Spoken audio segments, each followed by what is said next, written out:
Welcome back, everybody. Chris Bricks here, and as you can see, new shirt, new day, new build, same set. That's right. This is kind of a part 2 for the 2-for-1 BMW special. Now, last week we built the M4 GT3 car, and overall I have to say I love the look of this car. I think it's a good looking car. I think they did a really good job capturing that race car feel on it. You could tell by the rims that aren't the standard, pop on the hubcaps for the tires. The rims are already built into it, and that's what they are when you put them on the car. I also like the stance of the car. And overall, I like all the colorful pieces on it. It was just a fun build, to be honest with you. What made it not fun is the stickers. There were nearly 30 stickers that went on that car. And they weren't the kind of stickers that they butt up nicely, nice smooth transitions. Now, you had to commit. Are you going to have it more that way or that way when it came to alignment? And sometimes the pieces, they had like 3 or 4 in a row. Well, you're going to have gaps and you're going to have breakups in those lines with all the graphics and everything. And that really bugs me. I wish they would have just printed them on. But I know some people like stickers, so I don't want to offend anybody. But that was the only thing that made that build miserable, was putting those stickers on and seeing those gaps and spaces and breakups, and that kind of stuff bothers me. But overall, definitely worth getting. Definitely a great add to the whole collection I have in my makeshift display case for my Speed Champions. And I'm glad I have it, to be honest with you. Today, we're going to be building the M Hybrid V8, kind of the prototype Le Mans style BMW. Now, unfortunately, even though this car used about 30-ish stickers, 27, 30 stickers, there's still this many to go. And that's all going on this hybrid V8 car. And if it's anything like the M4, it's not going to be a good time. I'm going to hate this part of it. But we shall see. Maybe the way the piece is set up, the graphics will transition a little better. But, we'll find out on that. Bag 5 seems to be the heavy hitter with pieces. It seems to be a lot more filled than the rest of them. So I'm hoping that will be the longest bag, and the other one should be a breeze. Like a lot of the bags for the M4 were like 10, 12 minutes, 15 minutes, pretty short. Anyways, let's build.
Bag 1, or in the case of this entire set, bag 5, is complete. You're looking at about 14 minutes, 17 seconds for this build. And it was dedicated to building the chassis that everything's going to sit on top of. Now, it isn't the camera. Yes, this is a longer Speed Champion. You could see where the original part right there that's used to build where drivers would sit, especially in the original Speed Champions that were a little bit smaller and thinner. Well, this is that piece, and it's extended way out here and up here. So We'll have to do a size comparison compared to the GT4 up there to show you just how much longer at least this one is. Overall, pretty straightforward build. Nothing complicated, a few pieces at a time. Once again, I like all the colors being used. I like when LEGO gets creative with colors. It really, adds to the building experience. And happy to say bag 5 had 0 stickers. So that means we got all those stickers, man. We got like 40 stickers between the next 2 bags. So it's going to be an eventful couple bags. And even though they're less pieces, I guarantee, based on how many stickers that we have left over, which is all of them, that it's probably going to exceed that 14-minute time just because of all the stickers you're going to be placing and aligning and everything. But, we don't want to forget, we have Cliff, our minifig. Now, he has hair too, kind of stylish, just like Cindy up there had. But as we know from last week, she couldn't wear her hair in the car. Roof doesn't close. So we're going to see if he can wear his hair. And interestingly enough, while she had a wrench, as most minifigs in the Speed Champions do, Cliff does not. There were no wrenches in his bag. So I guess he's just a driver, doesn't like to get his hands dirty. He just watches his crew take care of the car while he sits and drinks a Frappuccino or something. I don't know. Anyways, let's get on to bag 6.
Bag 6 is done.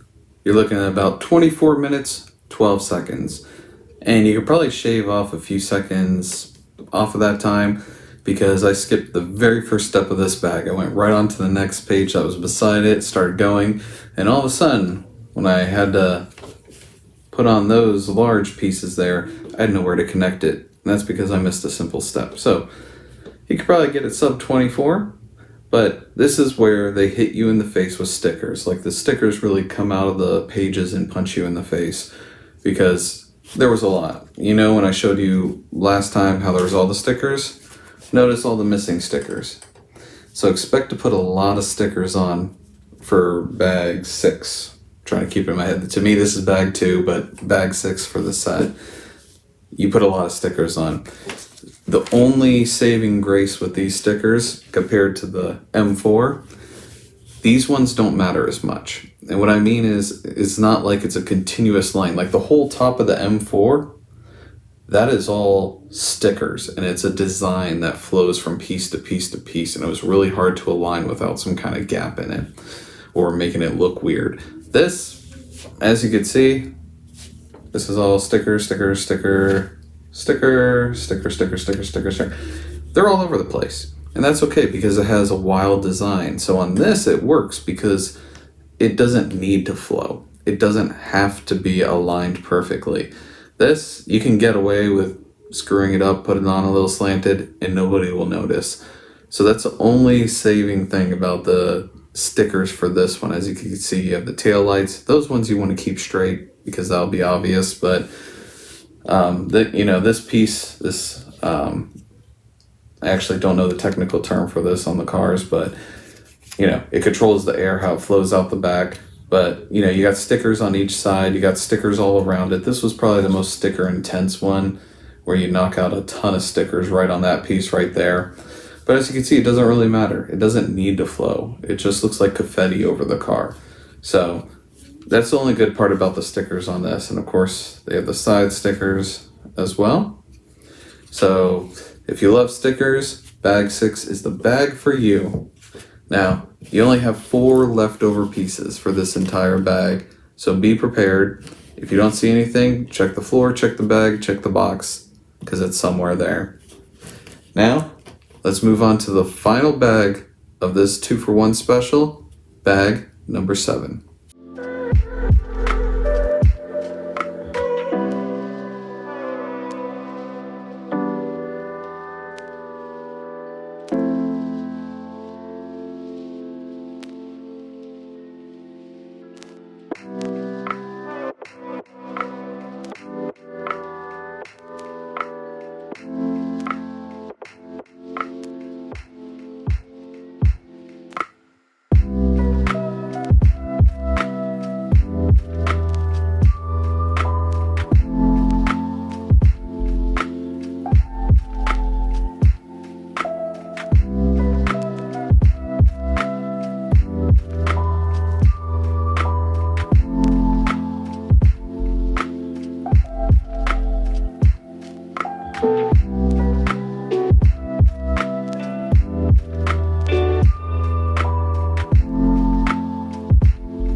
The 7th and final bag of this 2-for-1 BMW special is done.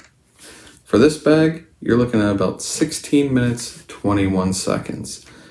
And that's mostly because of the stickers. There really wasn't too much to this bag. As you can see, we built out the front end. We have the canopy on, we have the wheels on, got the spoiler. It's actually a very good looking car, I will admit. You know, the Solus GT McLaren was kind of a similar concept, but I did not like how it looked. Honestly, I have it hidden below, not showing in my collection. And honestly, I did not enjoy building it either. So, but this one was completely different. I actually like how this looks. I really like the front end.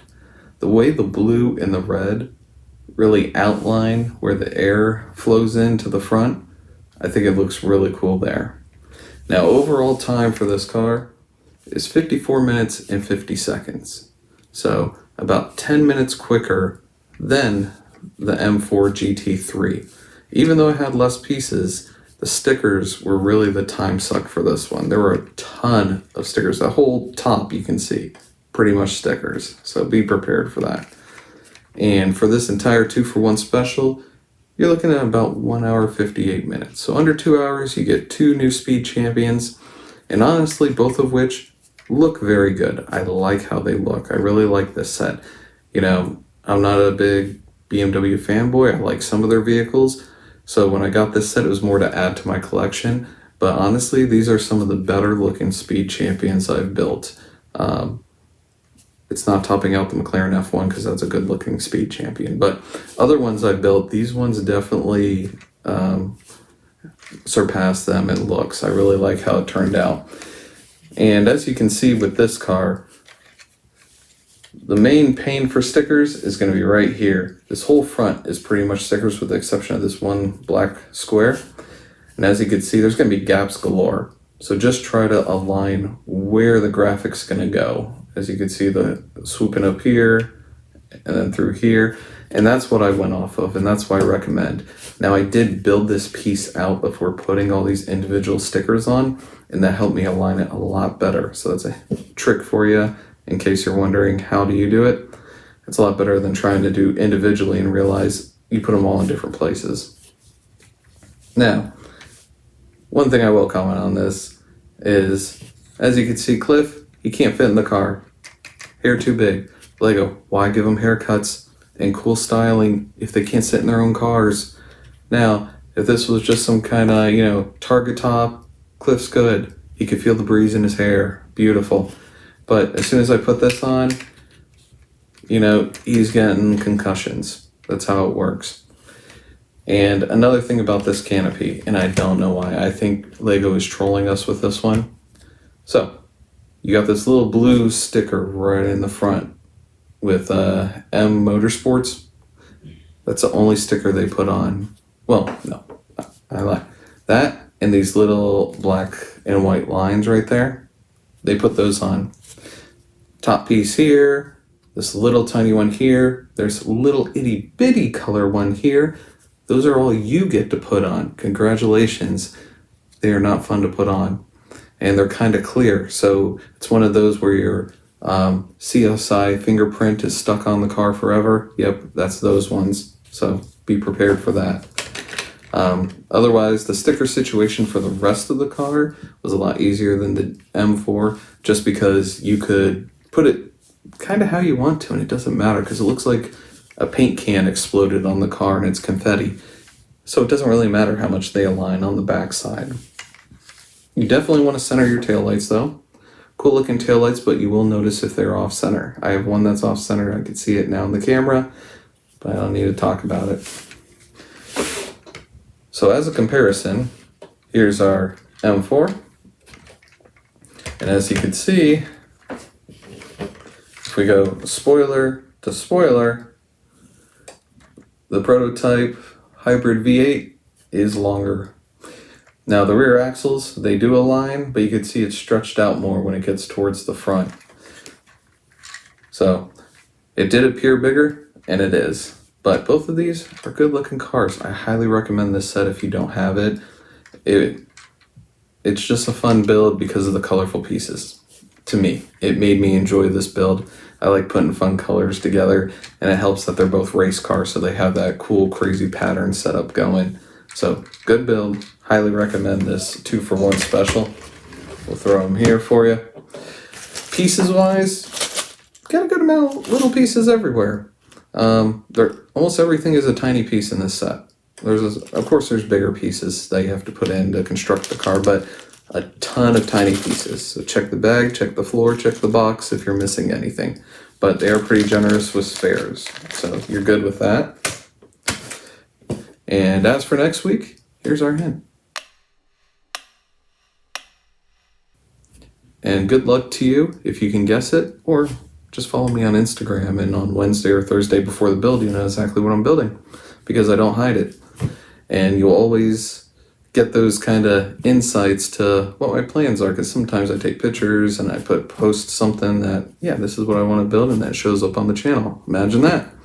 But if you like what you see here today, leave a comment, hit the bell, subscribe, check out my other videos, because there may be some builds that you didn't know I already did that you may enjoy, or you may find a tip or trick. Every once in a while in my videos, I find out I help someone out during a build, and it feels great to be able to comment, talk back and forth with them, and just, you know, start that conversation about Lego sets, because I've been a Lego fan since I was a kid. And also, Lego community, as I always say, are really amazing, very supportive. On Instagram, we're almost up to 400 followers, which is amazing, a lot more than I ever thought. And I want to thank everyone who tunes into these episodes, who subscribe, who follow me on Instagram, because I really appreciate it. This is something I do in my spare time. You know, I'm just a small-time channel, and that's great. That's fine. This is a hobby. It gives me an excuse to build Lego sets, and how can you really complain about that? Anyways, until next week, keep building.